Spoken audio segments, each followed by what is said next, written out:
Hello back everyone. So throughout this session we're gonna discuss about comparison and logical operator. So first of all I will take that console.log as a copy and paste, okay, and let's start by double equal. If we say 5 double equal 5, what will be the result? Look at that, it's true.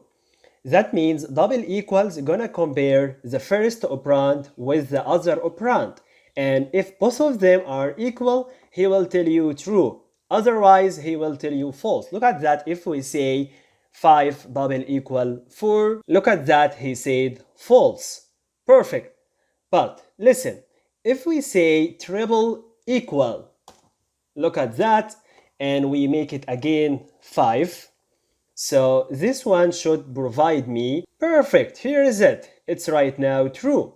But listen, if we change this 5 to be like string, okay, and right now let's see the result. Hey, look at that. He said false. Why is that? Because triple equal, he check about two things. He check about the value and about data type. Here is that both of them is 5.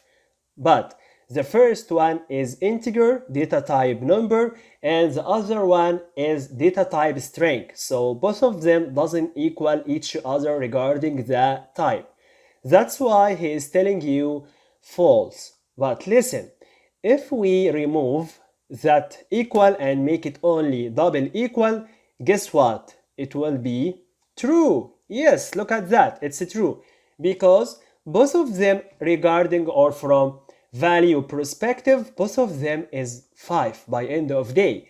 And regarding all other comparison operator, all of them are here in JavaScript. If we are talking about greater than, less than or equal, greater than or equal, all of them are there. But the most important one I'm gonna discuss about not equal. Look at that. If I ask him, is 5 not equal 5? He will tell me false. So we are passing, this logical operator like that to describe about not equal. Thank you for watching and see you in next session.